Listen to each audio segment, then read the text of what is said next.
Yesterday about 4 o'clock, just after 4 o'clock, I received, and I want to share this with you because it's not private or confidential or anything like that, an email from the Chief Executive of the Otago Regional Council informing me of a very serious incident at the Dunedin bus hub. And it was that it had occurred just after 3 o'clock. And that's all it said, that there was a very serious incident that was being investigated by the police. This is the email that I received. And that it happened at the Dunedin bus hub just after 3 o'clock. I instantly knew what it would be, because at the Dunedin bus hub, there have been continual fracas and fights between school groups of children congregating at the Dunedin bus hub, usually on their way to catching a bus to going somewhere home. So for those of you who have school bus trips in this country, and you're used to your school to, drop off at the drive or something like that, that's not the area. In the inner cities where there is public transport, the government doesn't run a school bus network. It, in actual fact, says to school kids, get on the public transport. And they don't fund it either. They only provide school buses in areas where there is no public transport available. All right. Now, the Dunedin Otago Regional Council, who really look at buses as, I would imagine, an irritant, but I swear sometimes I think we spend half our meetings on it. I have to say I drift off. I do the Donald Trump close my eyes, I'm just thinking stuff when that comes along. But the Dunedin bus hub it was created about 2 years ago, and it was the idea that all the buses come to a central part in the city, and then you get on there. It's undercover. And they were very happy with themselves, the Otago Regional Council, for finding this particular site. And the reason that they were happy in part for finding this particular site in St Andrew Street, which is on a parallel really, it's parallel to the main George Street in Dunedin, was it was opposite the police station. And when I mean it's opposite the police station, I mean it's opposite the central police station for Dunedin.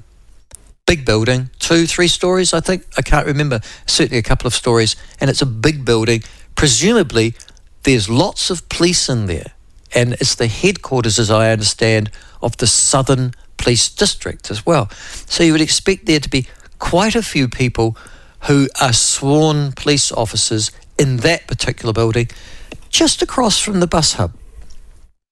Now, this year in particular, but for now some years, and we'll come to that in just a second, youths congregating in bus and transport, train and bus networks throughout New Zealand have clashed. This isn't a new thing. I can think now of times when that's happened when I went to school.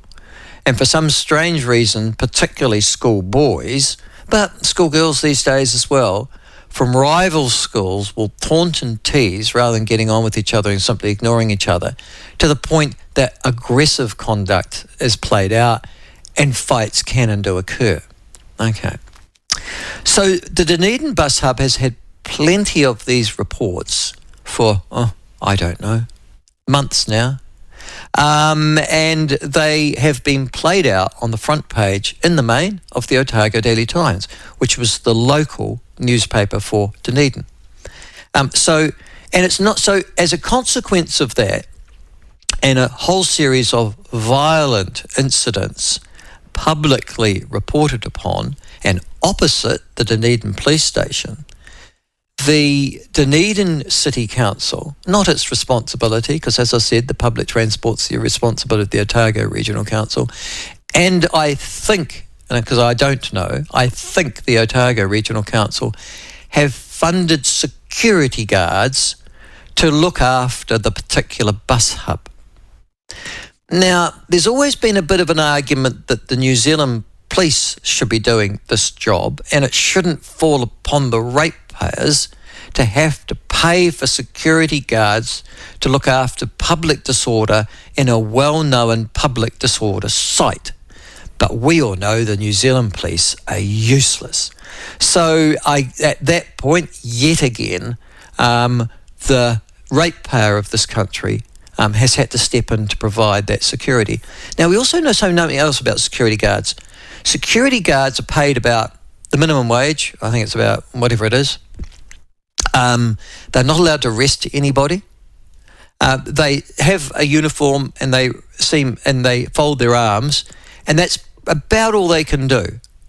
They aren't really allowed to get involved and can't lay their hands on any individual because they don't have any legal powers to do so, and it would constitute the immortal example of, what's the name? The mad woman from Loyal, New Zealand. If you could place your hand Elizabeth Gunn, that's right. Liz Gunn. You can place your hand on some airport employee for 1 second and be convicted of assault in New Zealand. Well, if you're a security guard and you put your hand on a 13, 14, 15, 16-year-old boy who's acting up, yeah, you've committed assault, all right. And then if you detain them, you've committed false imprisonment. And so, I'm sorry, you're paying me the minimum wage. You've got to be joking.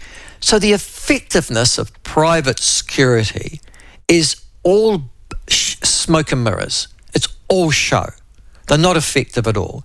And the police stay in the Dunedin police station doing, I'm sure, their extraordinarily important work when there is disorder and constant disorder at the same time every day. Now, that's really quite important.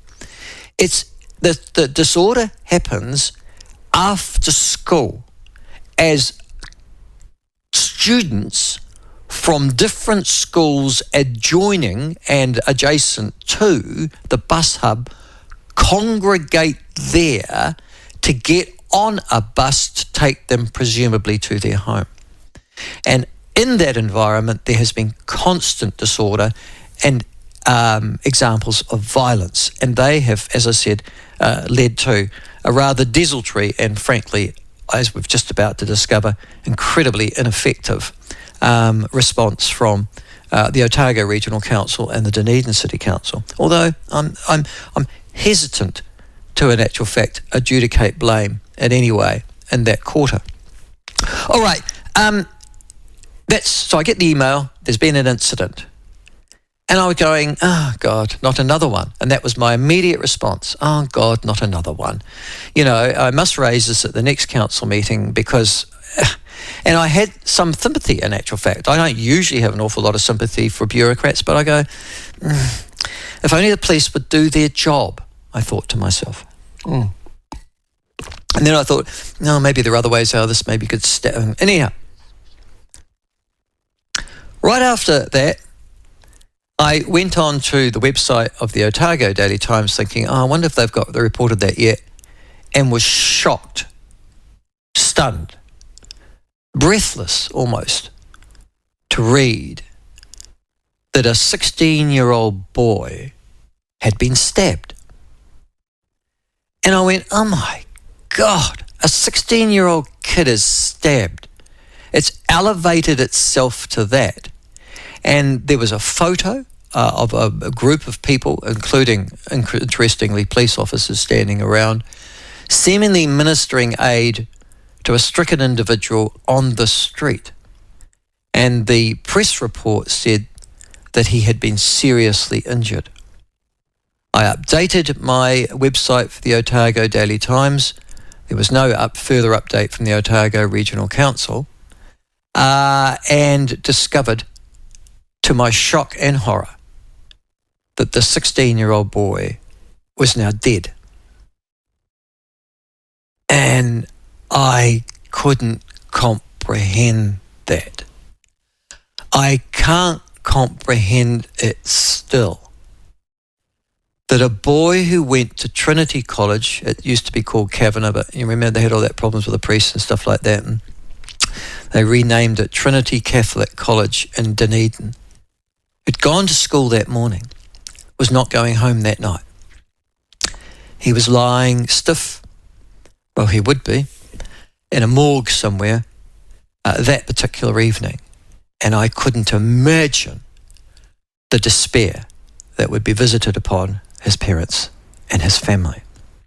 And all of those who might be seemingly traumatised, and the word is used too often, but who would be traumatised by those who may well have observed the 16-year-old being stabbed to death at a Dunedin bus hub opposite the Dunedin police station.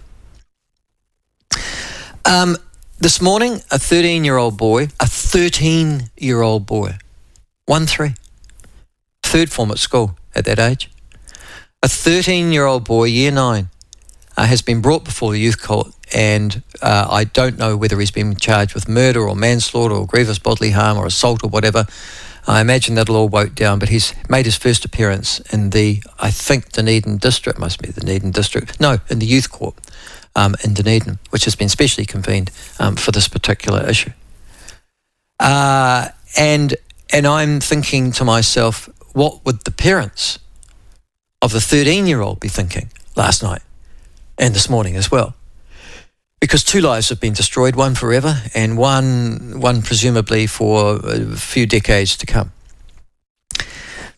But I was stunned to learn in talking with police friends last night about this. Those who are in the police, serving police personnel, who have to have, I say, the same healthy disregard for police policy and their bosses that I do, that there is a fight culture that exists throughout the teenage community in New Zealand, particularly represented by schools, and that what happened in Dunedin could and will happen throughout all of New Zealand, where there are congregations of school pupils because of this fight culture that has now evolved, this violence amongst our teen community. Now, we will find out, I guess, when eventually the facts come out, although they'll be limited by, I would imagine, the confidentiality surrounding the youth court. We may possibly never know the name of the 13-year-old, although that seems almost inconsequential at this point in time. But the waste of a young, virile, vibrant life and all the potential that goes with it should shock us all this morning as to the culture that exists, that has been seen and observed throughout New Zealand repeatedly at public transport waiting stations and places throughout New Zealand. 2, the inconsequential policing and security being provided to those by those authorities who have known of these incidents now for months and indeed years. And 3rd, the response of those who are responsible for providing security to kids who are young adults, not grown properly, and the idea that a 13-year-old would have a knife upon them with which to end the life of another in a situation like that. I'm shocked by it. I'm deeply shocked. I haven't recovered. I slept fitfully last night, I've got to be honest with you, thinking about it, because I've got a 15-year-old son who could have easily been at that bus hub at that time, been easily stupid enough or strayed away from normalcy enough to be involved in a fracas very similar and to have a similar outcome. Indeed, might well have been stupid enough to be either the 16-year-old or the 13-year-old.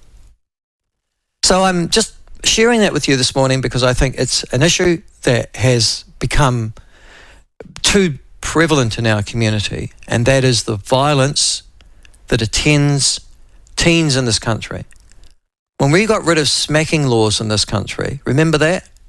And this was meant, and we stepped up anti-bullying programs in schools and pink shirt days and all the likes. We were meant to be seeing the end of this kind of behaviour. How ironic that in actual fact the response of the generation that has been most protected by those kind of policies and legislation have become more violent, not less. Just pointing out to you There's a social problem and a political problem that needs some answers now. And we need to start providing them. Those are my thoughts this morning.